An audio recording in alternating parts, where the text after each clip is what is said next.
मला तेच विचारायचं होतं का नाळ चित्रपट जो केला तुम्ही तो अख्खा विदर्भावर आधारित आहे. असं असताना पण तुम्ही करमाळ्याचे असून पण तुम्ही त्या पोराच्या बापाचा रोल केला, तर तुम्ही विदर्भाच्या कलाकारावर अन्याय केला असं वाटत नाही?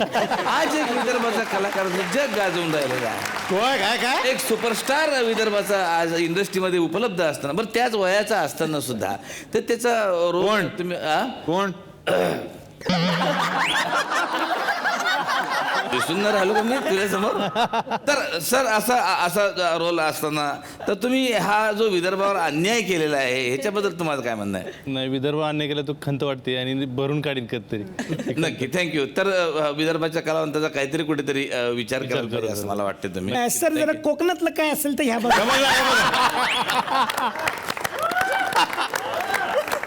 आपली दुकानं लावू नका. अजून कोकणात घुसायला वेळ आहे त्याला. नाही, ते परवाच्याच मुलाखतीत बोलत होते, पण पलीकडे आपण जायला पाहिजे, भाषेच्या पलीकडे. किती पलीकडे बोल, करमाळ्यातून डायरेक्ट विदर्भात आले. नाही, बरोबर आहे. अरबाज म्हणजे सल्या, एक प्रश्न तुम्हाला विचारायचा तर तुम्ही सैराटमध्ये खूप मदत केली तुमच्या मित्राला त्याची प्रेयसी मिळून देण्याकरता किंवा असं सगळं, पण ॲक्च्युअल लाईफमध्ये तुला तशी कोणी मदत केलेली आहे का? बाबा तुझं काही प्रेम प्रकरण चालू असेल, तुला मदत अशी कोणी केली आहे का? मदतीची काही गरज लागली नाही, मीच एकटा बास आहे त्यासाठी. एकटा बास आहे म्हणजे काय, म्हणजे काय एकटाच आहे. एकटाच आहे. पण भविष्यात तुला जर वाटलं की बा काय करायचं, आता अरेंज मॅरेज करायचं का लव्ह मॅरेज करायचं, तर तू काय करशील? ते भविष्यात विचार करेल, आताच नाही. नाही असं आता फक्त आता काय, कामावर. आता थोड्या दिवसात पांढरी होते बरं दाढी. भविष्यात करू.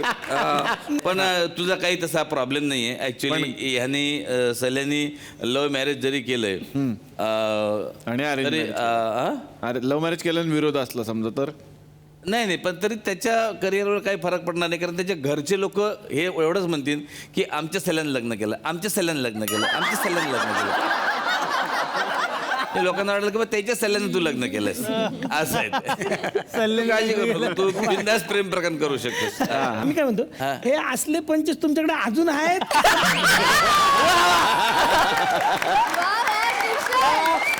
एक मिनिट, चाललं. कसं आहे, माझ्याकडे एकच प्रश्न होता, पण हे म्हणले आता मला कानात सांगितलं म्हणजे 3 एपिसोड करायचे. थांबा थोडी जबाबदारी बाकीच्यांवर द्या. या प्रश्न घ्या काय मला विचारायचंय खूपच मॅडम, मला तुम्हाला प्रश्न विचारायचा आहे की फेस्टिवल फिल्म तुम्ही जनरली करता आणि तुम्हाला बक्षीस पण मिळाले, खरं आहे का? फेस्टिवल फिल्म करता फेस्टिवलमध्ये यांच्या फिल्म पण जातात, म्हणजे बक्षीस पण मिळतात. पण मला नाही दिसली बुवा यांची फिल्म. मी फेस्टिवल फिल्म बघितली, मामी फेस्टिवल वगैरे असे. अच्छा, त्या फेस्टिवल नाही, तिथं पण नाही दिसलंय. कुठं? माझ्या मामी राहते ना तिकडं फेस्टिवल. खरंच बोलतोय मी. त्यांच्या मामीच्या बर्थडेच्या दिवशी फेस्टिवल भरतात. हे चोरगेवाडीमध्ये मामी राहते माझी, तिथं फेस्टिवल असते. खरंच नाही दिसलं. मग आता मी काय खोटं म्हणलो? नागराज सरांना मला प्रश्न विचारायचा आहे की सर, ते चिमणीची राख जर मुलीवर टाकली डोक्यावर तर पोरगी पट्टी का?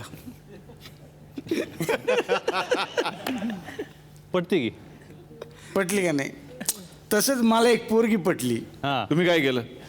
राख टाकली चिमणीची डोक्यावर तिच्या. काय सांगता? तुम्हाला पटली? असं कमालच झाली. सोडू नका. नाही सोडणार अजिबात नाही. मग काय केलं तुम्ही? आता ती पटली हे झालंय, प्रॉब्लेम काय आहे? तिच्या नवऱ्याला कसं कटवायचं तेवढं सांग.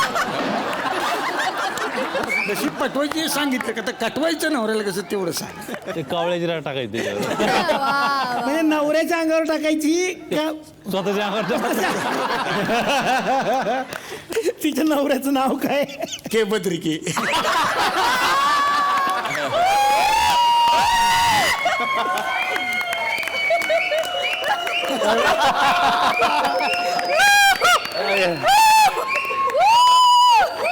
काय नाव काय म्हणलं? के बद्रिके नाव आहे त्याचं. फुल फॉर्म माहिती का त्याचा? काय? कुशल बद्रिके. अच्छा अच्छा. अरे तुझ्या माझं नाव के बद्रिके. तुझ्या मला एक सरांना विचारतं, प्रफुल्लचंद्र सर, तुम्हाला विचारायचं आहे मला की तुम्ही ते गाणं जे केलं की मला जाऊ दे ना व, तर म्हणजे मला थोडंसं चुकल्यासारखं वाटतंय ते व कसं काय आलं, बे राहतं विदर्भाच्या भाषेत. ह्याच्यात दोन गोष्टी हां. आहेत. एक तर पूर्ण विदर्भ आपल्याला माहित नाही, हां आणि दुसरं असं बे मध्ये कसं थोडं उर्मटपणा आहे ना, हां. व मध्ये थोडी लाडी गोडी आहे. तर लहान पोरग तर थोडी लाडी गोडी करणार. अदब आहे थोडी. अच्छा, म्हणजे त्याच्यात व एक मध्ये अदब आहे, व मध्ये एक अदब आहे, आणि ब मध्ये म्हणजे कसं बे मध्ये उर्मटपणा आहे ना, हां, ते अदब महत्वाची आहे. या स्क्रिप्टला महत्वाची होती, त्याच्या कॅरेक्टरला. बरोबर. बस सर, एवढंच मला माहिती हवी होती. गेले 4.5 वर्ष हा माणूस आम्हाला बे म्हणून वापरतो. किती उर्मट माणूस. याला मला एवढंच सांगायचं होतं की विदर्भात व हा पण शब्द आहे, जर हे करावं असं बोलावं, कर बे, जातं का बे, किती उर्मटपणा. बे, आता चल बे, बस झालं बे, चाल. वा, थँक्यू सो मच. आणि पुन्हा एकदा नाळच्या संपूर्ण टीमला या मंचातर्फे खूप साऱ्या शुभेच्छा. तर मंडळी, मला सगळ्या पाहुण्यांना सांगायचं की आमचं हे पर्व आहे होऊ दे व्हायरल पर्व, आणि होऊ दे व्हायरल पर्वामध्ये आज सुद्धा विनोदाचे बादशाह एकमेकांच्या समोर येणार आहेत आणि आपलं मनोरंजन करणार आहेत. तेव्हा आता वळूयात आपल्या स्पर्धेकडे, ज्याचं नाव आहे होऊ दे व्हायरल. तर मंडळी, तुम्हा सगळ्यांचं पुन्हा एकदा मनपूर्वक स्वागत, आणि सुरुवात करूया आजच्या भागाला.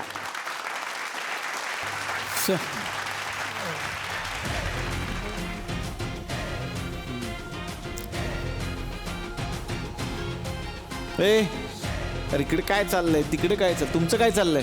कॅप्टन आलेत. कोण? रोहित शर्मा. हो, मग हा पण आहे का तुमच्या बरोबर? आपण आहे म्हणजे टीम आहे अख्खी. हो, अरे 450च्या खाली येत नाही कुठे. हो. मी 250 घेऊन आलोय त्याला. अच्छा. मग एवढं केलं की जातो तो. काय म्हणत काय होता पण तो फायनली डिस्कस? तो म्हणत होता, तुम्ही जाणार असाल तर मला मध्ये बसवा ना. त्याला एसटीने जातो ना तो, आमच्याकडे गाडी आहे ना, म्हणून आम्हाला बोलला मध्ये बसवा. असं चाललं होतं. हे बघा, आमच्याकडे गाडी आहे ना. तुमच्याकडे गाडी? नाही, तुमच्या गाडीत आम्ही तिघं बसून जा. निघा, आत्ता निघा इथनं. मंडळी, सेलिब्रिटी म्हटल्यावर सुपाऱ्या ह्या आल्याच. सुपाऱ्या म्हणजे इव्हेंट्स, कार्यक्रम, त्यांना वेगवेगळ्या ठिकाणी जावं लागतं. आणि सुपारी म्हटल्यावर अडकित्ता हा आलाच. अडकित्ता म्हणजे इथे इव्हेंट ऑर्गनायझर. अशीच एक अभिनेत्री अडकली आहे एका अडकित्त्यात. बघूया मग काय होतंय ते. जोरदार स्वागत करूया पूजा सदामते सांगलीहून आणि अभिषेक बाराहाते अहमदनगरहून.